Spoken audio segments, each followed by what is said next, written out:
Let my dad go and I'll make you walk. The court laughed until they saw the judge get up alone. The wooden gavel struck once.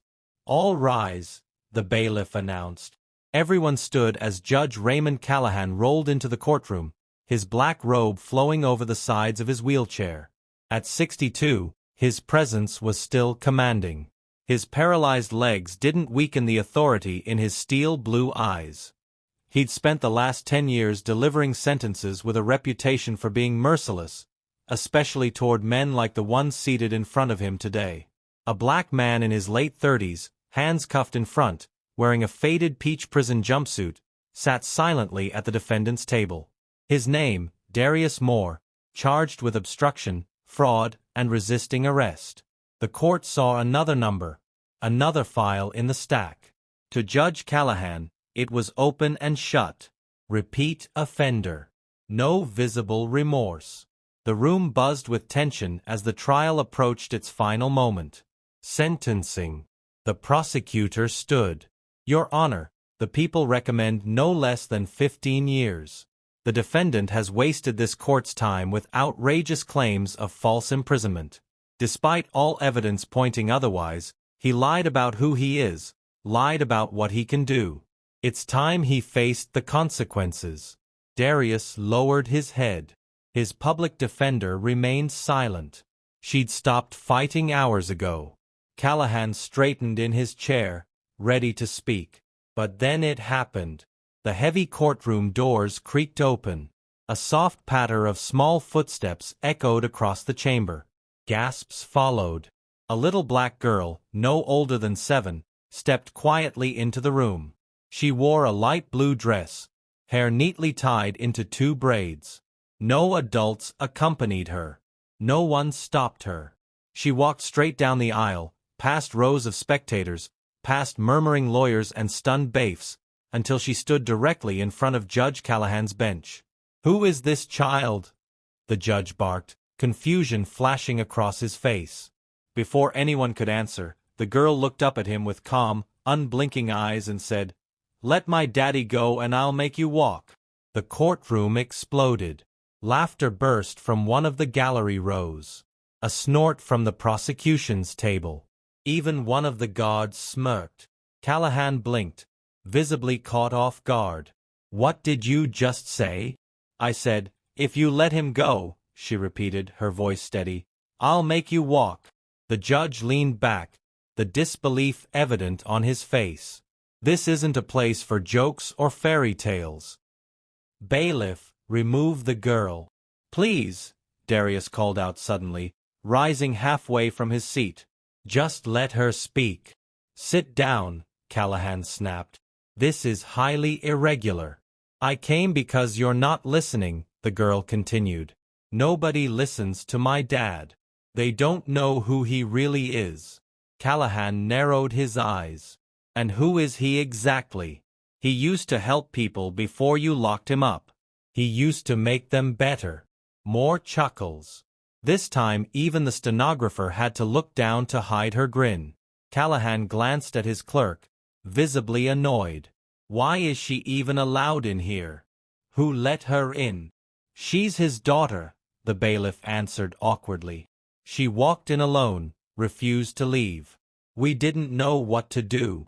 You should have stopped her at the door." "We tried." The judge looked back at the girl.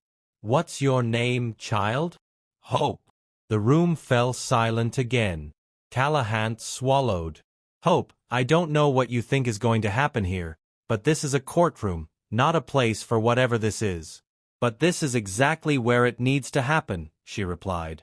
"You've been sitting in that chair for 10 years, haven't you?" Callahan stiffened. "That's not your concern. You couldn't feel your legs after the accident. They said your spine was broken, that you'd never walk again." His lips thinned enough. "But you want to walk." Callahan's hands gripped the wheels of his chair tightly. Hope stepped closer. The bailiffs shifted. "I'm not here to scare you," she said softly. "But I'm asking you something no one else will. Please don't hurt my dad again. He didn't lie. You just didn't believe him." Callahan glanced toward Darius, his jaw clenched. Hope lifted her hand slowly as if reaching for something unseen. "If you give him back to me," she whispered, "I'll give something back to you." Callahan opened his mouth, then paused. For the first time in a decade, he felt warmth. Not pain, not tingling, not an illusion, just a subtle heat, like sunlight soaking into his knees. He looked down his legs. Nothing had moved. Still, something felt different. He looked back at Hope. The courtroom was still. Hope reached her hand a little higher. "Please," she said again, "let him go." Darius's face was trembling now, tears gathering beneath his eyes. "She's not lying." The judge stared at the child in front of him, and for the first time in his career, he couldn't speak. The room held its breath. Judge Callahan stared at the small hand reaching out to him, steady, unshaken. The warmth he'd felt moments ago hadn't faded. It was growing, creeping through nerves long believed dead. An impossible flutter rose in his stomach. Hope didn't blink. She didn't pull her hand back. No one moved. The bailiffs looked to the judge for instructions, unsure if they should intervene. Callahan slowly released the rims of his wheelchair. "What are you doing to me?" "I'm not doing anything," she said gently. "You're the one who's always wanted to walk. I'm just unlocking what's still inside you. You're a child." She nodded. "And you're afraid." Callahan's jaw clenched. "You think this is fear? You think I'm scared of some fairy tale?" "No," Hope said. "You're scared of being wrong." The words hit harder than he expected. His hands gripped the armrests because she was right. For 10 years, he accepted paralysis not just in his legs, but in his spirit, in his mind, in his judgments. The day he lost his ability to walk was the day he decided never to believe in anything he couldn't explain. He had built a life inside that wheelchair and locked the rest of the world out. He looked back at Darius, whose eyes were locked on his daughter, wide with awe, but not surprise. "You knew she could do this," Darius swallowed. "She's done things before, small things, little miracles, I thought, but I never asked her to. I never let her try this." "Why now?" "Because I told her I wasn't going to make it out of here, that I might be gone a long time, and she said, 'Not if I help.'" The judge turned back to Hope. The warmth had reached his thighs now. He blinked down at his legs, and for the first time in 10 years, he moved his right foot. The courtroom erupted. Gasps, screams, chair scraping. Hope didn't flinch. Darius stood from his bench, cuffed hands trembling. "Judge, what's happening?" Callahan's face was pale. He looked down disbelieving as his left foot shifted too.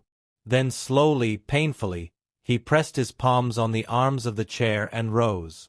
He stood on both feet. The room went silent again. The prosecutor's mouth hung open. The bailiff took a step back, staring like he'd seen a ghost.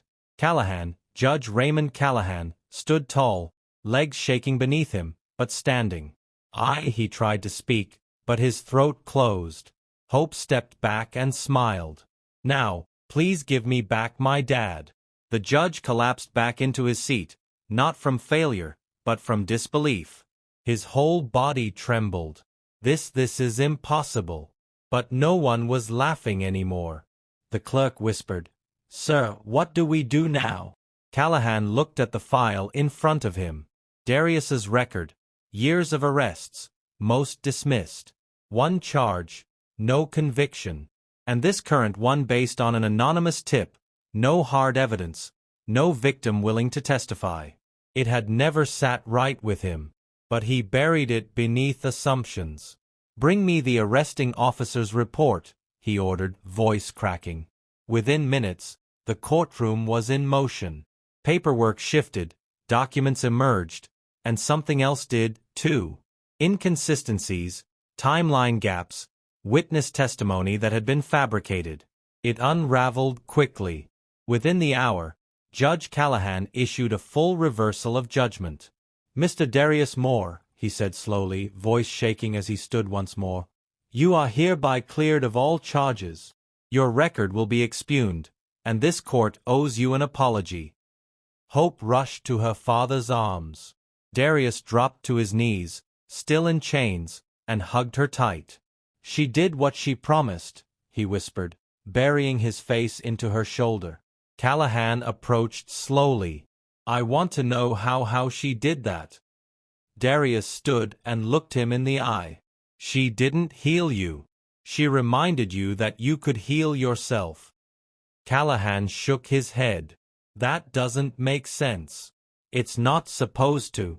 Callahan paused, then smiled for the first time in years. "You're free, Mr. Moore." "Bailiff, remove his chains."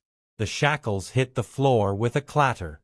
Darius lifted Hope into his arms as tears streamed down both their faces. They turned to leave, but just before they reached the doors, the judge called out, "Hope!" She turned back. "Thank you." She nodded. "Now maybe you can believe." Again.